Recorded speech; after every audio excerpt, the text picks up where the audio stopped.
आज से हम लोग स्टार्ट करेंगे ट्रिग्नोमेट्रिक फंक्शन में ग्राफ्स। क्या स्टार्ट करेंगे? तो ग्राफ ऑफ ट्रिग्नोमेट्रिक फंक्शंस, ठीक है ना। तो चलो लिखो trigonometric functions.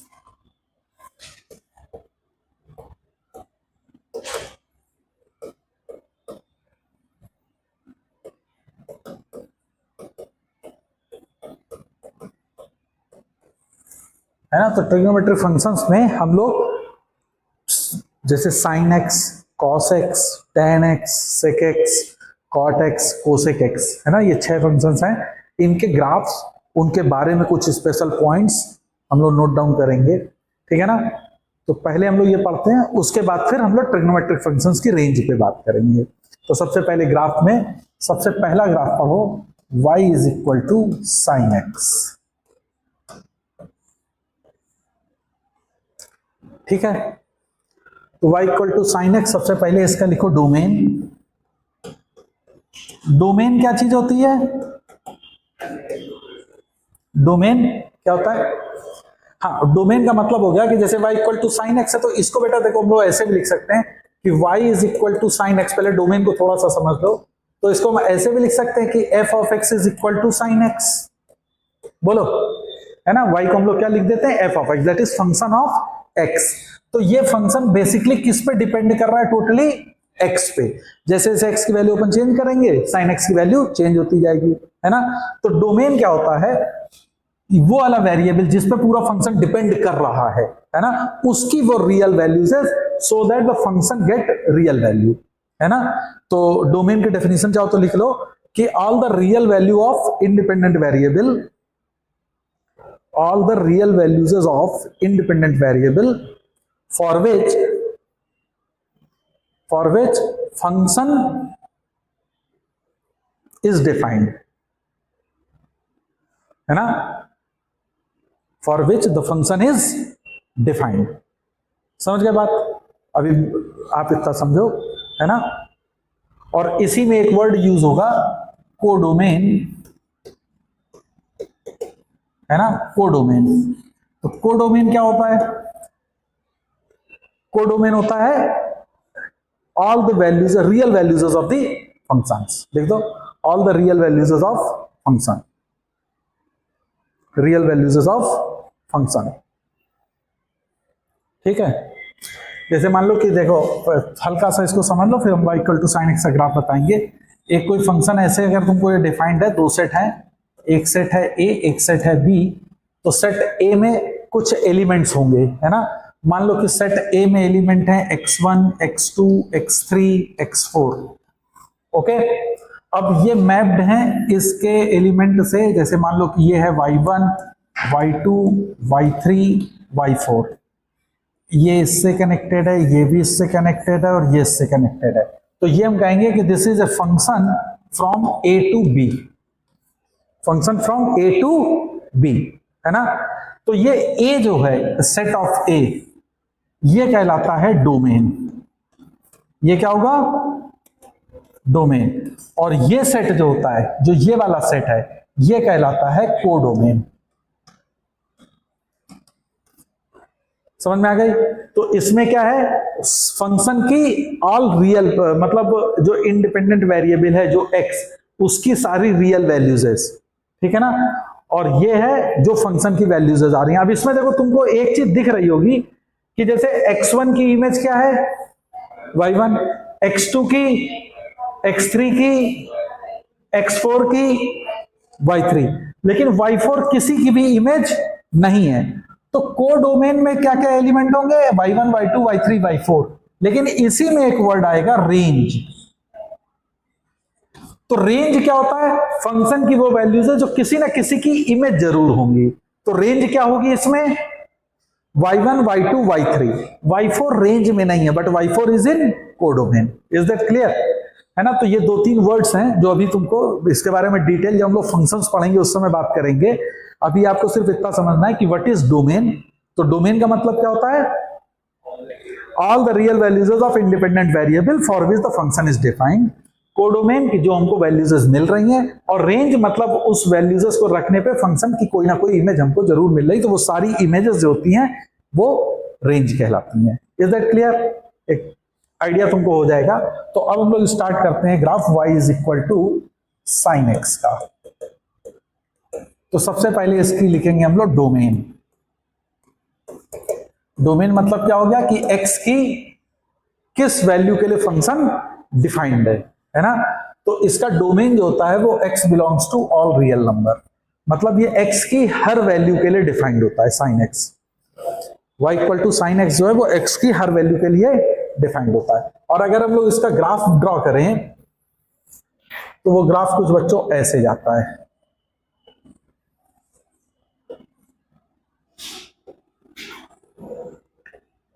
Okay, this is 0, this is pi, 2 pi, 3 pi, minus pi, minus 2 पाई।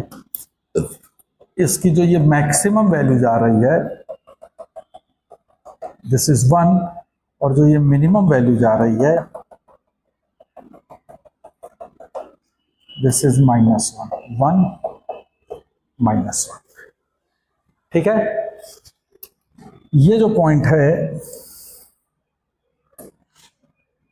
ये जो पॉइंट है दिस इज π/2, ये पॉइंट है 3π/2, ये वाला पॉइंट है 5π/2, ये जो पॉइंट है दिस इज 5π/2, 7π/2 है ना। ये जो पॉइंट है -π/2, ये जो पॉइंट है -3π/2। ऐसे ये ग्राफ है तुम्हारा। This is y equal to sine x.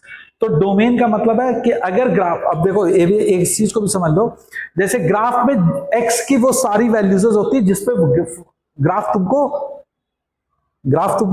Plotted होगा। तो इसमें देखो तुम्हारा ये x कंटिन्यूअसली चलता आ रहा है ना। तो ग्राफ पूरे x के लिए प्लॉटेड है, तो इसका डोमेन क्या हो जाएगा, all real values of x। Is that clear. इसी में फिर पॉइंट आता है रेंज। डोमेन के बाद क्या आएगा, रेंज। तो इस फंक्शन की रेंज मतलब कि ग्राफ में देखो कि y की वैल्यू कहां से कहां तक लाई कर रही है। तो इसमें अगर तुम देखो तो y की वैल्यू कहां से कहां तक जा रही है, -1 से +1 के बीच में ही ये ग्राफ लाई कर रहा है। यस और नो। तो what is the range of y is equal to sine x, -1 to +1। Closed bracket पे रहेगा। क्लोज्ड ब्रैकेट का मतलब हमको मालूम है कि वो पॉइंट इंक्लूडेड होंगे, है ना। तो range of this function y equal to sine x is from -1 to +1। Is that clear. अच्छा, थर्ड पॉइंट अगर आप देखो, इधर ध्यान दो, ये है 0, है ना। देखो 0 से 2 पाई के बीच में फंक्शन ऐसे गया, 0 से 2 पाई। ओके, ध्यान देना। अब 2 पाई से 4 पाई के बीच में फंक्शन देखो उसी तरह से रिपीट कर रहा है। बोलो, -2 पाई से 0 के बीच में फंक्शन उसी तरह से रिपीट कर रहा है। तो तुमको दिख रहा होगा, कोई भी अगर 2 पाई का गैप ले लो, जैसे मान लो π/2 से 5π/2, ये लेंथ 2 पाई की है, इसके बीच में देखो तो ग्राफ ऐसे गया और फिर यहां के बाद से फिर उसी को फॉलो कर रहा है। Is that clear. तो हर 2 पाई के बाद फंक्शन तुम्हारा रिपीट कर रहा है ना। तो जब कोई फंक्शन किसी पर्टिकुलर टाइम के बाद रिपीट करता है तो उसको हम लोग कहते हैं पीरियोडिक फंक्शन। क्या कहते हैं, पीरियोडिक फंक्शन। और जितने टाइम के, जितना लेंथ के बाद रिपीट करता है वो उसका टाइम पीरियड कहलाता है। Is that okay. तो साइन एक्स क्या होगा, पीरियोडिक फंक्शन हो जाएगा क्योंकि रिपीट कर रहा है। और कितने लेंथ के बाद रिपीट कर रहा है, 2 पाई के बाद, तो इसका टाइम पीरियड कितना होगा, 2 पाई। तो sine x is a periodic function with time period 2 पाई। नहीं समझ में आया। तो इट्स ए पीरियोडिक फंक्शन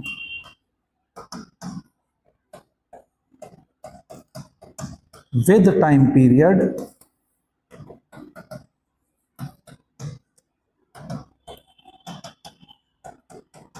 2 पाई, है ना। इसका मतलब क्या होगा कि periodic function with time period 2 पाई, कि अगर हम लोग 0 से 2 पाई के बीच में ग्राफ की एनालिसिस कर लें तो फिर हर 2 पाई के बाद वही एनालिसिस रिपीट होती जाएगी। Is that okay.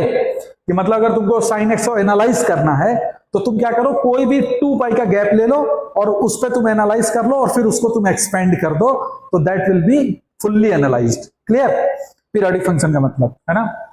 अच्छा, अब जरा देखो साइन एक्स की वैल्यू 0 कहां हो रही है? साइन एक्स अगर 0 है तो एक्स क्या क्या हो सकता है? ग्राफ से देखो, साइन एक्स की वैल्यू अगर 0 है तो एक्स क्या हो सकता है? एन पाई, है ना? एन की कोई भी वैल्यू होगी, एन बिलोंग्स टू इंटीजर, तो साइन एक्स इज 0। देखो 0, पाई, 2 पाई, 3 पाई, 4 पाई, माइनस 2 पाई, इन सब पे साइन एक्स 0 है। तो sine x is equal to 0, what does it mean? What is the value of x? X is n pi, where n belongs to integer. तो x is equal to n pi where n belongs to integer. नहीं समझ में आया? Sine x is equal to 0 when x belongs to x equal to n pi. अच्छा, आप जरा इसमें देखो, 5th पॉइंट, साइन एक्स की वैल्यू +1 कहां दिख रही है? एट एक्स इक्वल टू बोलो जल्दी से। अगर साइन एक्स 1 है तो एक्स क्या क्या हो सकता है?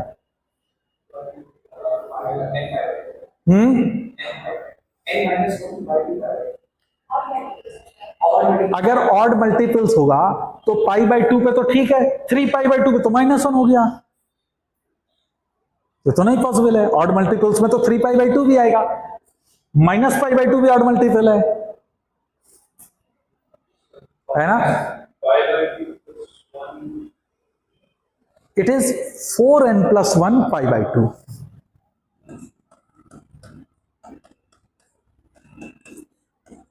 Where n belongs to integer.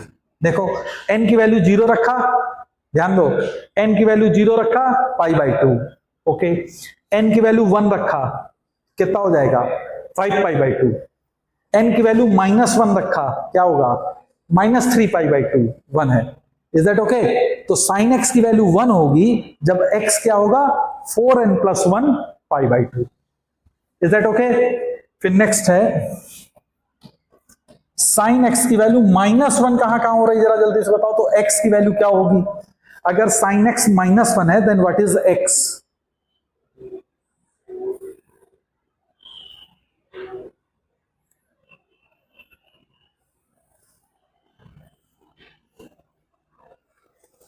(4n - 1 pi by 2)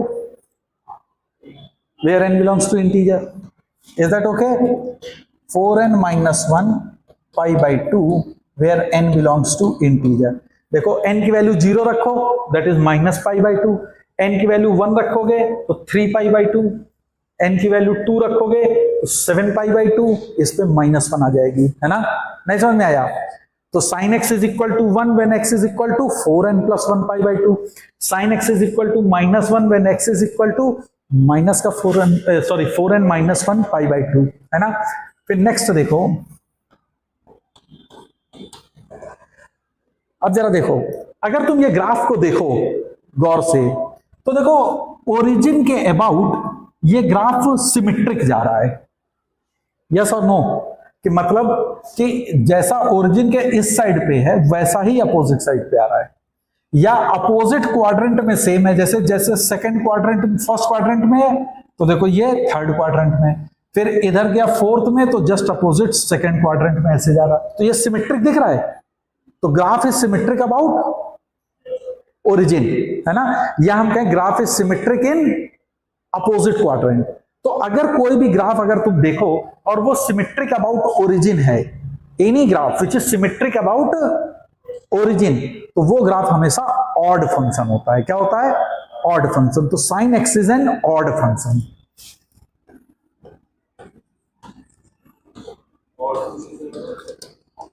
symmetric about origin.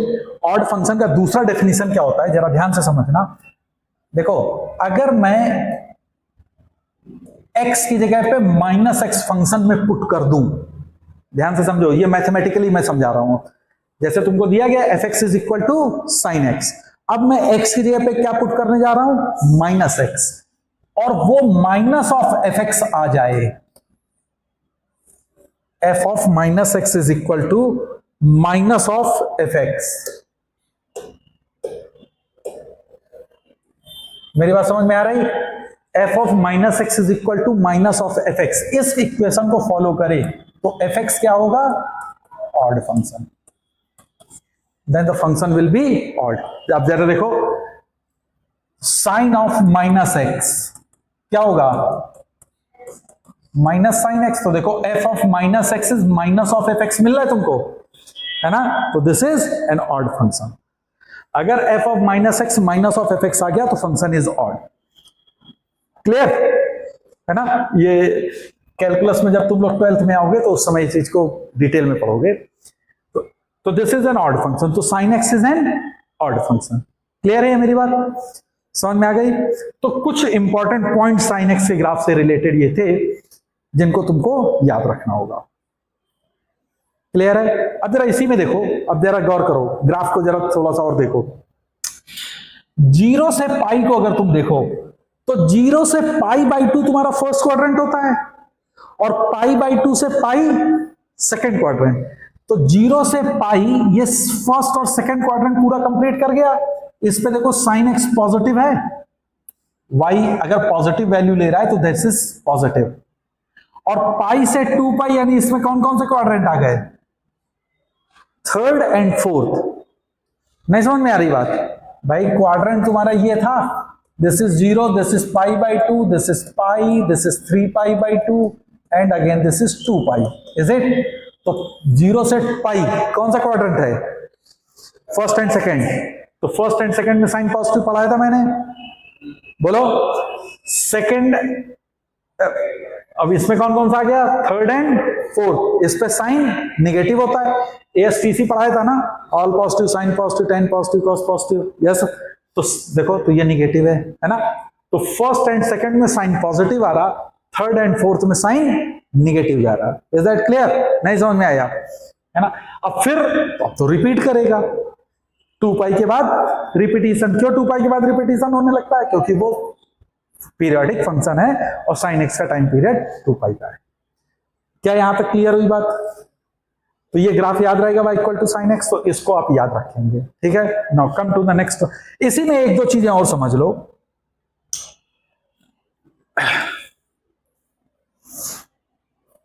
अगर कोई line y is equal to, graph में समझ, फिर से ग्राफ बनाता हूं और फिर समझो साइन एक्स को ही।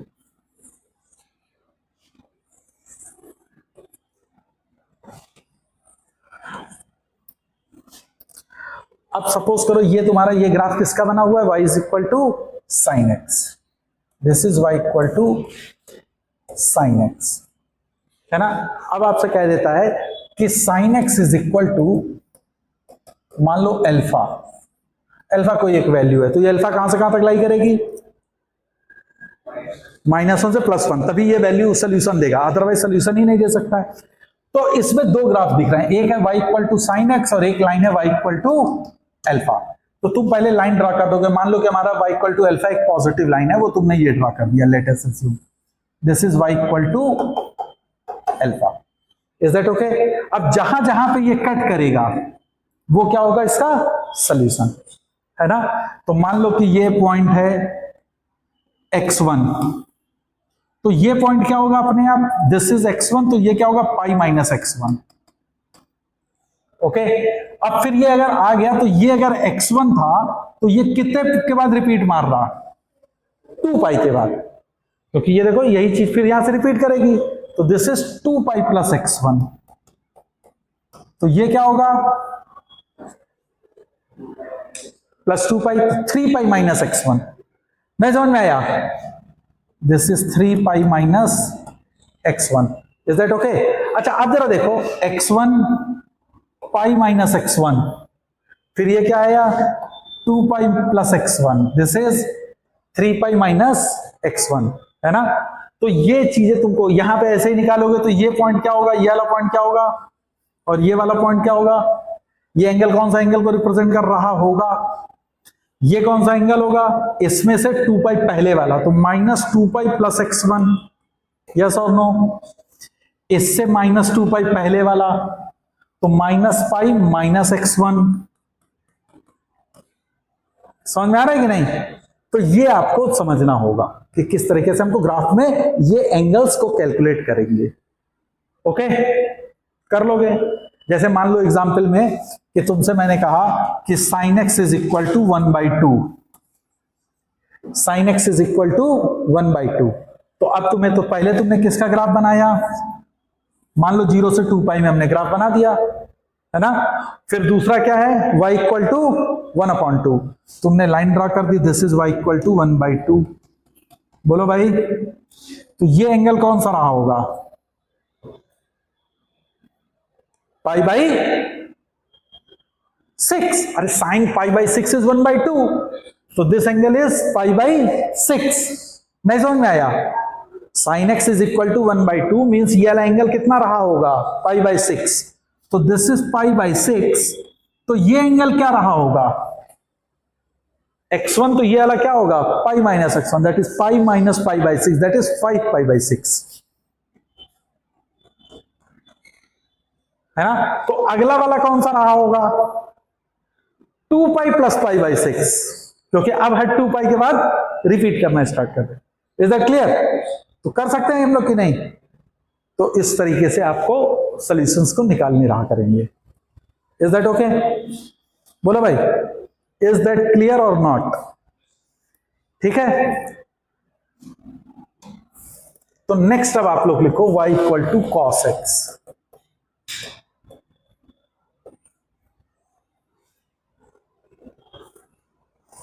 Next one is y is equal to cos x। तो सबसे पहले इसका क्या निकालोगे, डोमेन। तो what is the domain of y equal to cos x, x belongs to all real number, यानी कि सारे x के लिए y equal to cos x defined है। Is that okay. Second one is its range. What is the range, cos x की range भी -1 से +1 के बीच में होगी, ठीक है। इसका ग्राफ बनाते हैं हम लोग।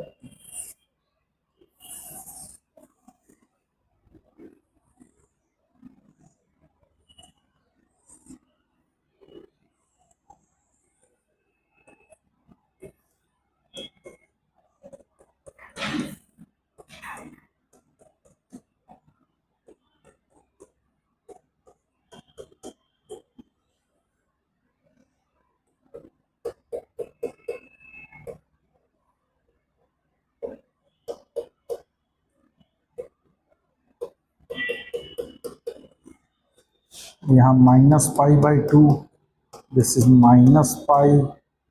-3π/2, ऐसे ये ग्राफ जाएगा, है ना।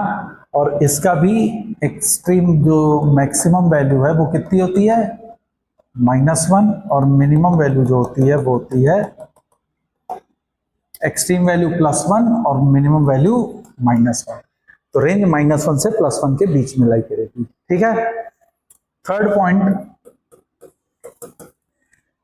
देखो, अगर 0 से 2π के बीच में देखो तो देखो ये ग्राफ ऐसे जा रहा है, और फिर 2π के बाद देखो फिर से उसी को फॉलो करने लगा, यस और नो, है ना। तो ये ग्राफ क्या होगा, पीरियोडिक।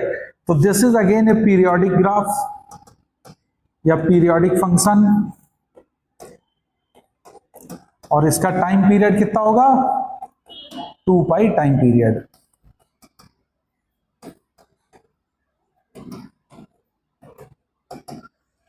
तो y equal to sine x, it's a periodic graph, है ना, या पीरियोडिक फंक्शन होता है, और इसका भी टाइम पीरियड कितना होता है, 2π होता है। समझ में आ गई बात।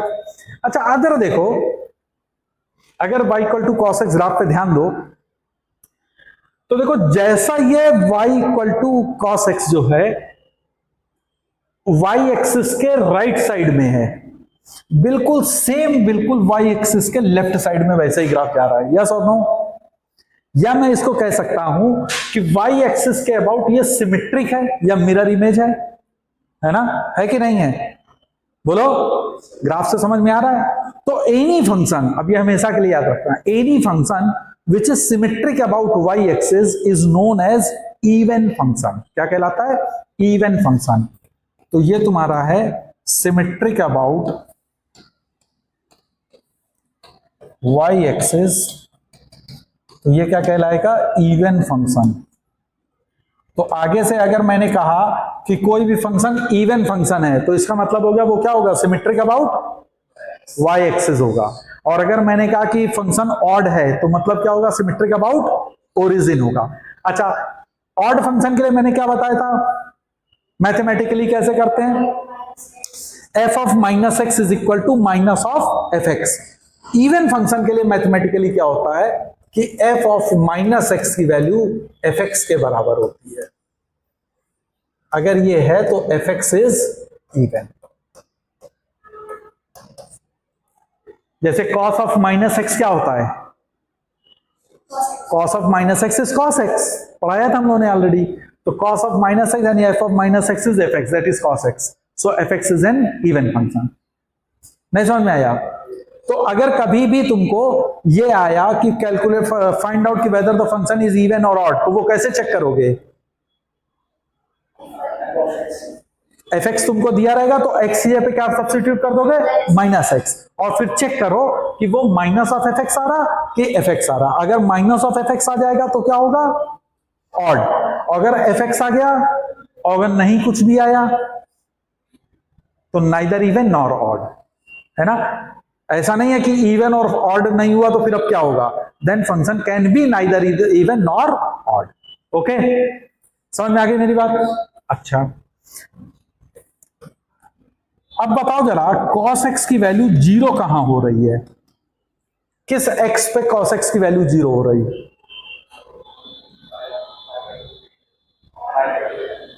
पाई बाई टू के मल्टीपल पे नहीं, odd multiple of pi by two पे जीरो हो रही है ना। तो cos x is equal to zero means x is equal to, odd multiple को कैसे रिप्रेजेंट करोगे, 2n plus 1 pi by two, where n belongs to integer, है ना। हर odd multiples of pi by two पे cos x की value zero है। Is that clear? नहीं समझ में आया?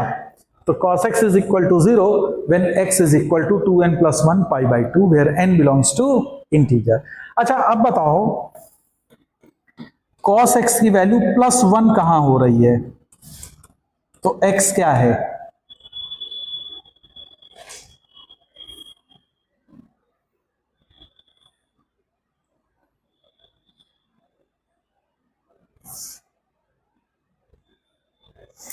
फिगर से देखो, even function, even multiple of pi, है ना। देखो जीरो, देन 2 पाई पे 1 है, देन आगे जाओगे 4 पाई पे 1 है, इधर माइनस 2 पाई पे 1 है, यस और नो।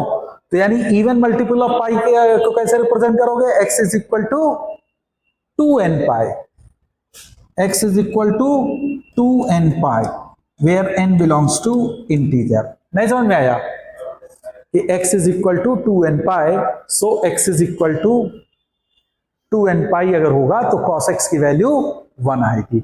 अच्छा, आप cos x की वैल्यू देखो, बताओ हमको जरा, -1 कहां पे आ रही है,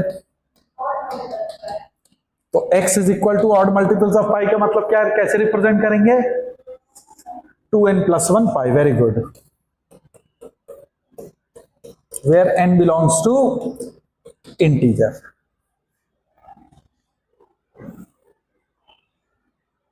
समझ में आ गया? बोलो भाई, इज दैट क्लियर और नॉट? अब देखो जरा ग्राफ से देखो, देखो जी, यहां देखो ध्यान से, 0 से पाई बाई 2 ये कौन सा क्वाड्रेंट कवर कर रहा है, फर्स्ट देखो cos x पॉजिटिव है, बोलो, पाई बाई 2 से 3 पाई बाई 2 कौन सा क्वाड्रेंट कवर कर गया, सेकेंड एंड थर्ड। तो सेकेंड एंड थर्ड पे cos x नेगेटिव, अरे सेकेंड और थर्ड पे cos x नेगेटिव होता है कि नहीं। और फिर 3 पाई बाई 2 से 2 पाई कौन सा क्वाड्रेंट है, फोर्थ, और वहां पे फिर से देखो ग्राफ पॉजिटिव आ गया, तो cos x again positive in fourth quadrant, और फिर ये चीज रिपीट होती जाएगी। Is that clear? तो ये ग्राफ से तुमको क्लियर हो रहा है, बोलो भाई, है ना। तो साइन x समझ में आया, cos x समझ में आया। Now come to the next one is y equal to tan x। Third is y equal to tan x। तो tan x का अब हम लोग डोमेन की बात करते हैं, है ना। तो पहला है इसका डोमेन, तो जरा बताओ इसका डोमेन क्या हो सकता है, आप सोच के बताओ। अगर देखो tan x को तुम क्या लिख सकते हो, sin x upon cos x लिख सकते हैं। अगर cos x 0 हो गया तो फंक्शन क्या हो जाएगा? नॉट डिफाइंड, यानी x की कोई भी ऐसी वैल्यू नहीं होनी चाहिए जिसपे cos x 0 हो जाए, है ना। और cos x 0 कहां हो रहा था? Odd multiples of pi by 2 पे। तो इसका मतलब tan x का डोमेन क्या होगा? Exactly, all real number except odd multiples of pi by 2। नहीं समझ में आया? तो domain is x belongs to all real number except 2n + 1 pi by 2 where n belongs to integer. ठीक है, it can be written something like this, x belongs to all real number except odd multiples of pi by 2। समझ में आ गया मेरी बात? नहीं समझ में आया? Clear? Now second one is range. तो इसकी जो रेंज होती है वो ऑल रियल नंबर होती है, और हम इसको कहें -∞ टू +∞, है ना। tan x की रेंज कहां से कहां तक जाती है? -∞ टू +∞। अब इसका ग्राफ बनाते हैं हम लोग।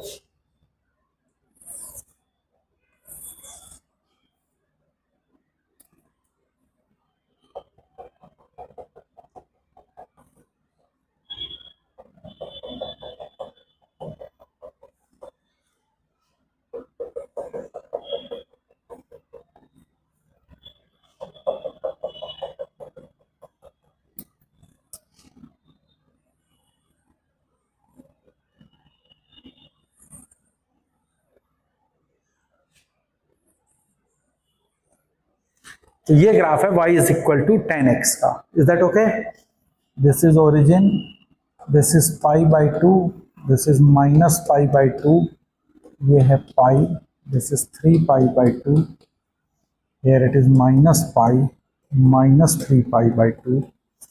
This is the graph of y = tan x। देखो y की वैल्यू कहां से जा रही है? -∞ से +∞ तक जा रही है ना। अब तुम अगर देखो तो हर odd multiples of pi by 2 पे ये approaching to that one, but x is not taking that value, है ना। क्यों? क्योंकि वहां पे फंक्शन तुम्हारा क्या हो जा रहा है? अनडिफाइंड हो जा रहा है। ग्राफ से समझ में आ रहा है? बोलो। अच्छा, अब जरा देखो, ये है ओरिजिन। ग्राफ पे गौर करना। तो देखो, जैसे ये फर्स्ट क्वाड्रेंट में बिल्कुल अपोजिट थर्ड क्वाड्रेंट में जा रहा है, फिर देखो ये फर्स्ट क्वाड्रेंट में, तो इधर देखो थर्ड में, यहां पे देखो फोर्थ में, तो जस्ट ये सेकंड में जा रहा है। यानी हम कह सकते हैं कि this graph is symmetric about origin, and once the graph is symmetric about origin, तो this function is an odd function. Third point है कि this is an odd function, है ना। और तुमको मालूम भी है कि tan ऑफ -x किसके बराबर होता है? -tan x। तो f ऑफ -x -fx को फॉलो भी कर रहा है। Is that clear? अच्छा, अब जरा देख के हमको बताओ कि क्या ये फंक्शन पीरियोडिक है क्या, और अगर है तो इसका पीरियड कितना है? क्या ये फंक्शन पीरियोडिक है, मतलब एक पर्टिकुलर टाइम के बाद रिपीट कर रहा है? Yes. Then what is pi, है ना। पाई के बाद रिपीट कर रहा है। देखो 0 के बाद ऐसे जा रहा है, पाई के बाद ऐसे जा रहा है, फिर ये -π के बाद ऐसे जा रहा है। यस और नो? तो it's a periodic function with period pi. तो इट्स अ पीरियोडिक फंक्शन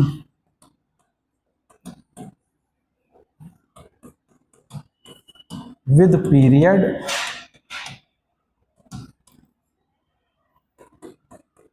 पाई। ठीक है, बोलो। क्लियर है ना।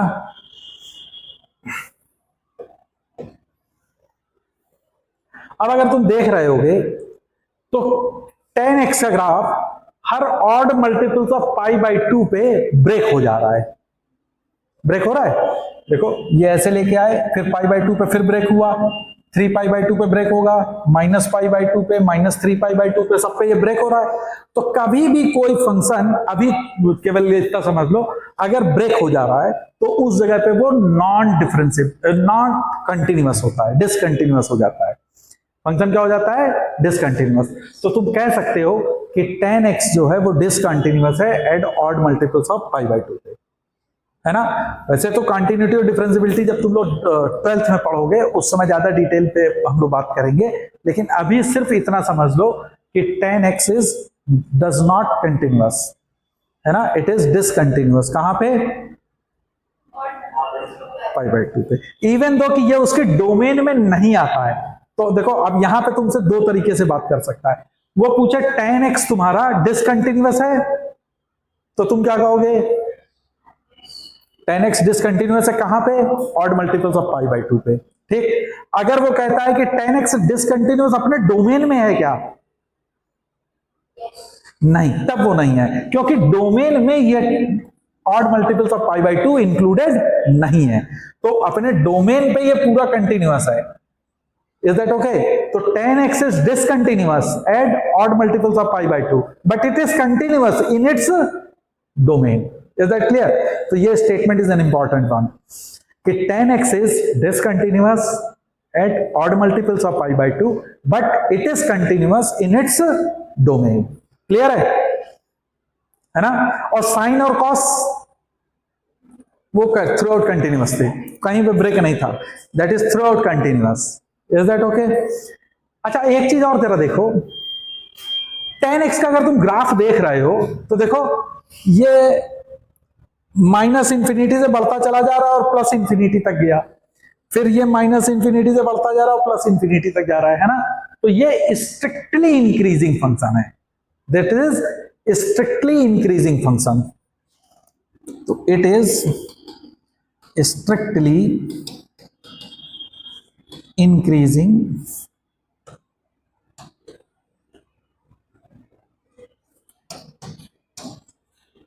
फंक्शन। जबकि साइन और कॉस में क्या हो रहा था? वो साइनोसॉइडल कर्व बना रहे थे, बढ़ता था घटता है, बढ़ता है घटता है, बढ़ता है घटता है, यस और नो? और ये कंटिन्यूअसली बढ़ता चला जाएगा। Is that okay? तो दिस इज स्ट्रिक्टली इंक्रीजिंग। अब इंक्रीजिंग और डिक्रीजिंग की बात आती है कि what is increasing, what is decreasing, है ना? कि सर आपने अभी वर्ड यूज किया स्ट्रिक्टली इंक्रीजिंग फंक्शन, तो what is the meaning of increasing function? तो बस हल्का सा एक आइडिया देता हूं कि देखो इंक्रीजिंग का मतलब क्या होता है कि मान लो कि if x1 is greater than x2 है ना, and f of x1 greater than f of x2 आ जाए, और वाइसे वर्सा कि अगर f of x1 is greater than f of x2 then x1 is greater than x2, vice versa. Is that clear? इसका मतलब होगा कि function fx is strictly increasing function, then the function is strictly increasing. Is that clear? समझ में आ गई मेरी बात, है ना? लेकिन tan x देखो अपना ये स्ट्रिक्टली इंक्रीज कर रहा है, लेकिन चूंकि पाई के बाद रिपीट कर जाता है, भाई पीरियोडिक है ना, तो माइनस पाई बाई 2 से प्लस पाई बाई 2 पे स्ट्रिक्टली इंक्रीजिंग होगा, फिर पाई बाई 2 से 3 पाई बाई 2 पे स्ट्रिक्टली इंक्रीजिंग होगा, है ना? अब कोई कह दे कि सर या 0 से पाई बाई 2 और फिर पाई से 3 पाई बाई 2 के बीच में तो सेम वैल्यू ले रहा है, तो yes after a pi interval it takes same values, है ना? तो माइनस पाई बाई 2 से प्लस पाई बाई 2 में ये स्ट्रिक्टली इंक्रीजिंग है ना? या 0 से पाई के बीच में स्ट्रिक्टली इंक्रीजिंग है। देखो ये वैल्यू बढ़ती जा रही है, इधर ये वैल्यू बढ़ रही है। ओके, मेरी बात समझ में आ रही कि नहीं, है ना? तो दिस इज ऑड फंक्शन हो गया था आपका। हाँ, और अनडिफाइंड कहां पे है ये तुमको मालूम है, odd multiples of pi by 2 पे, तो फंक्शन इज अनडिफाइंड। ओके,